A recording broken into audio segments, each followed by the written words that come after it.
Kung naranasan mo nang mabawasan ng iyong GCash dahil sa mga Google Payment, para sa iyo ang video na ito. At yan ay madalas dahil sa mga applications na ini-install natin sa ating mga mobile phone. Kaya ituturo ko sa inyo ngayon kung paano ma-refund ang pera na automatikong dinidak ni Google sa ating mga GCash or bank account.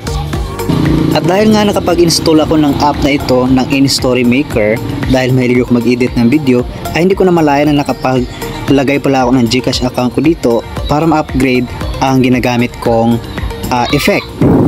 At pagkalipas nga ng isang buwan ay automatikong dinidak ni Google ang payment dito sa InStory Maker video. Nag-email siya sa akin na ako raw ay nakapagbayad ng 663 pesos.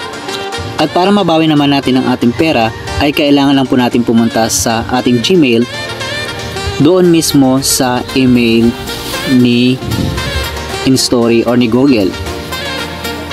At puntahan po natin sa pinakaibaba ang refund policy.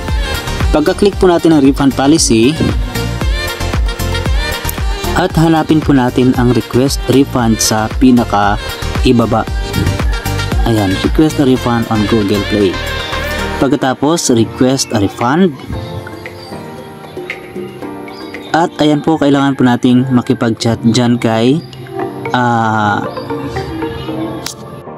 customer assistant para ma-verify niya ang ating refund request.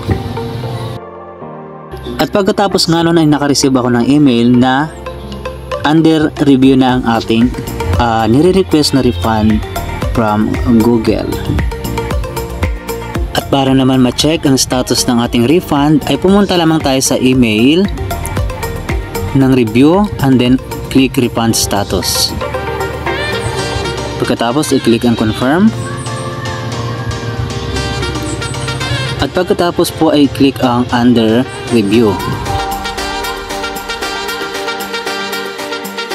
I-confirm at finish review.